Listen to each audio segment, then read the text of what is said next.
Vasudevaya. Om Namo Bhagavate Vasudevaya. Om Namo Bhagavate Vasudevaya.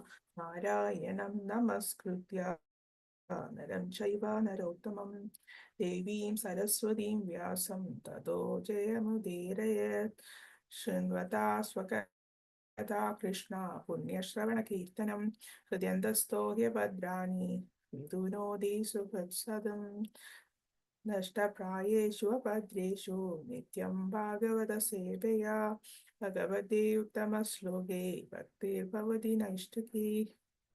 Hare Krishna.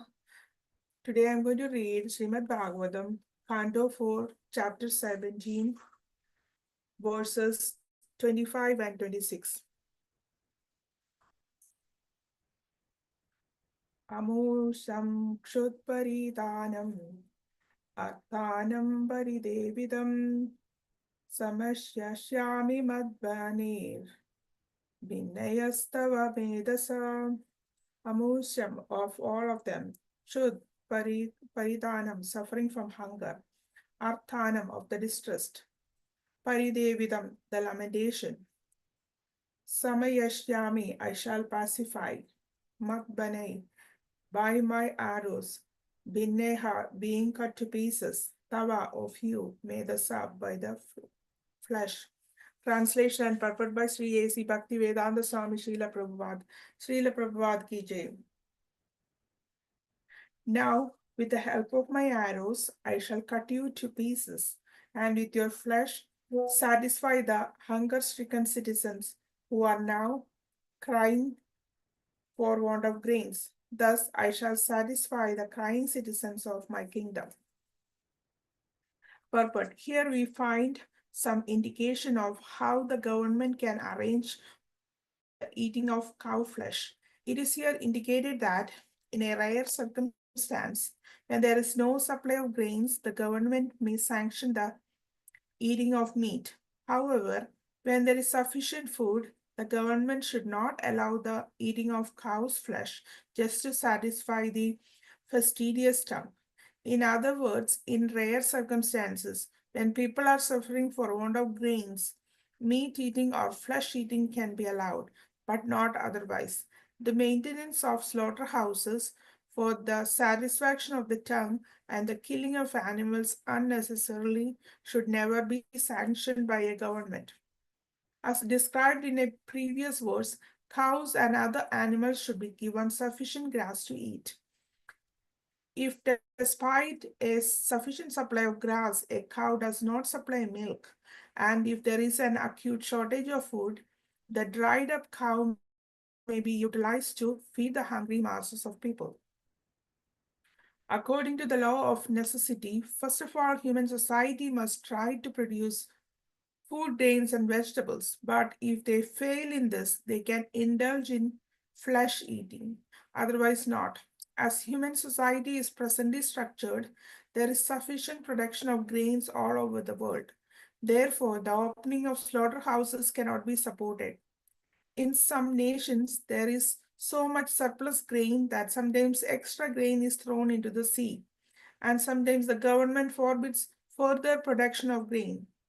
The conclusion is that the earth produces sufficient grain to feed the entire population, but the distribution of the grain is restricted due to trade regulations and a desire for profit. Consequently, in some places, there is scarcity of grain, and in others, profuse production. If there were one government on the surface of the earth to handle the distribution of grain, there would be no question of scarcity, no necessity to open slaughterhouses, and no need to present false theories about overpopulation. Text 26. Puman yoshit yudakliva atmasambhavamano damaham Budeshu Niranakrosho Nirvanam Tadvado Vadaha. Puman, a man, Yoshid, a woman, Yuda, also Klibaha, a eunuch, Atmasambhavanaha, interested in self-maintenance, Adamaha, lowest of mankind, humankind, Budeshu, to other living entities, Niranukrosha, without compassion, Nirvanam for the kings, Tat of him, Vadaha, killing, Avadaha, not killing. Translation. Any cruel person, be he be a man, woman, or impotent eunuch, who is only interested in his personal maintenance and has no compassion for other living entities, may be killed by the king. Such killing can never be considered actual killing. Purport. The planet Earth is actually a woman in her constitutional form, and as such, she needs to be protected by the king. Prithu Maharaj argues, however, that if a citizen within the state, be he a man, woman, or eunuch, is not compassionate upon his fellow man, he or she may be killed by the king, and such killing is never to be considered actual killing. As far as the field of spiritual activities is concerned, when a devotee is self satisfied and does not preach the glories of Krishna, he is not considered a first class devotee. A devotee who's tried to preach, who has compassion upon innocent persons who have no knowledge of Krishna, is a superior devotee. In his prayer to the Lord, Prahlad Maharaja said that he was not personally interested in liberation from this material world. Rather, he did not wish to be liberated from this material condition until all fallen souls were delivered. Even in the material field, if a person is not interested in others' welfare, he should be considered to be contemned by the personality of Godhead or his incarnation like Prithu Maharaj. Namo Vishnu Padaya Krishna Prestaya Bhutale Srimade Bhaktivedanta Swami Niti Namine Namaste Saraswati Deve Gauravani Prajarine Nirvishesha Shunyavadi Paschatya Deshatarine Jai Shri Krishna Chaitanya Prabhu Nityananda Shri Advaita Gadadara Srivasadi Gaurabhakta Vrinda Hare Krishna, Krishna Krishna, Hare Hare, Hare Rama, Rama Rama, Hare Hare. I would like to seek blessings from all the assembled devotees. I thank for giving me an opportunity to purify myself. Please forgive me for any shortcomings or adding my own interpretation.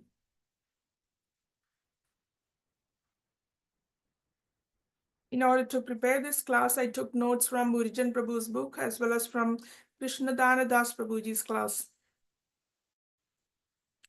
King Prithu is none other than the Shaktavesha avatar of Lord Krishna.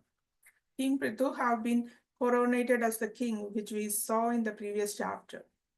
After that, the citizens started to complain about their hunger to Prithu Maharaj. Previously, King Vena has ruled the kingdom, and King Vena's methodology was demoniac, and because of that demoniac mentality, there was a scarcity of food. Now, citizens came to King Prithu and they complained about their hunger. Then King Prithu wanted to take some action. Thus, he tried to chastise the Mother Earth, and Mother Earth, in the form of a cow, started to run away in all directions. Prithu Maharaj is chasing the cow with his arrow. Finally, the cow surrendered and she is arguing with Prithu Maharaj why she should not be killed. King Prithu presents some counter arguments why she should be killed. Everything has been created by Lord Brahma. Seeds, grains, herbs, plants, trees, everything has been created for the survival and well-being of the citizens. But the production has been held up by Mother Earth. Why did this happen?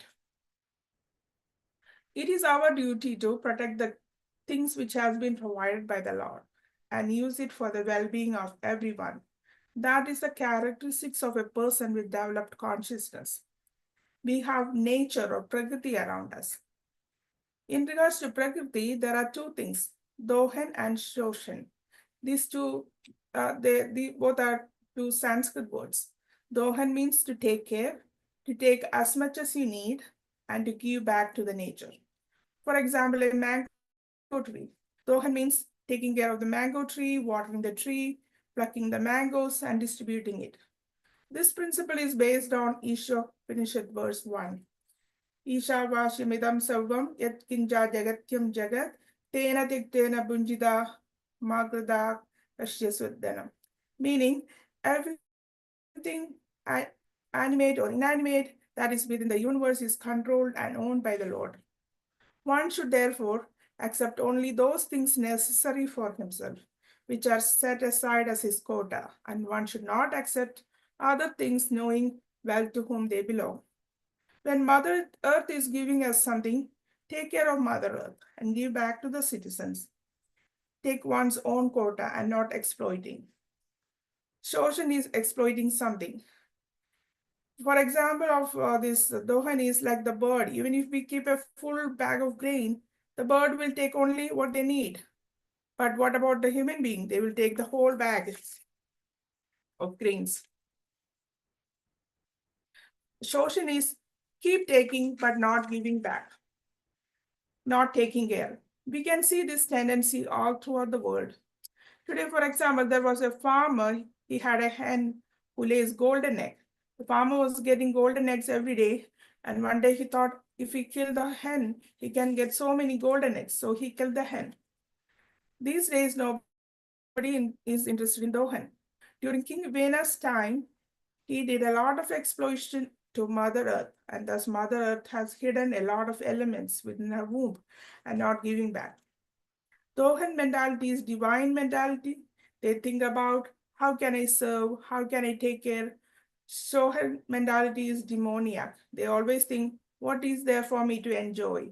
I'm the controller and I'm the enjoyer. In verse 25, Prithu Maharaj says, I shall cut you into pieces with your flesh, satisfy the hunger-stricken citizens who are crying for want of grains. Devotees sometimes wonder whether Maharaj Prithu, a Shaktavesha avatar of Krishna, was sanctioning meat eating. According to the law of necessity, first of all, human society must try to produce food, grains, and vegetables. The earth is structured in such a way that it produces sufficient grain to feed the entire population. But the distribution of the grain is restricted due to trade regulations and a desire for profit. Determined to provide food for citizens, Prithu Maharaj further reprimanded the earth. The cow farm will not protect you if you will not produce food. I will cut you to pieces and using my own power will uphold and maintain the citizens. Mother Earth is actually a woman in her constitutional form, and as such, she needs to be protected by the king. Prithu Maharaj says that doesn't matter if it is a man, woman, important or unique, who is only interested in his personal maintenance, has no compassion for other living entities, may be killed by the king. In his purport to text 26, Srila Prabhupada uploads compassionate, selfless actions. As far as the spiritual activity is concerned, if a devotee is self-satisfied and do not preaches the glories of Krishna, is not considered as a first-class devotee. In contrast, if a devotee tries to preach and who is compassionate to innocent persons who have no knowledge of Krishna is a superior devotee.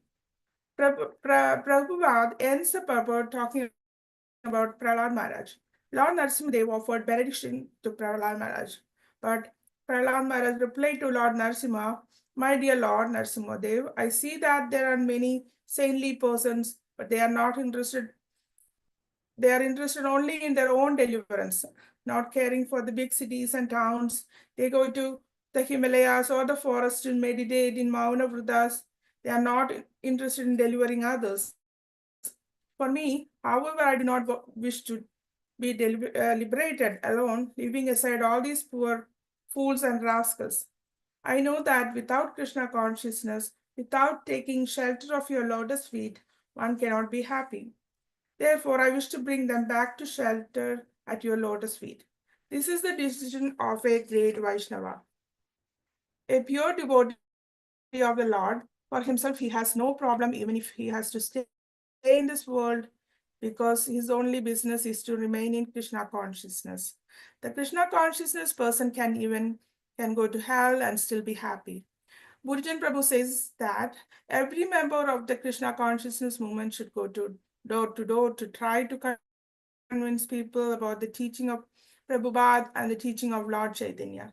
That is the purpose of the Hare Krishna movement. I would like to end here. Vancha kalpatarupyascha kripasindhubhya eva cha patitanam pavanebhyo vaishnavebhyo namo namaha.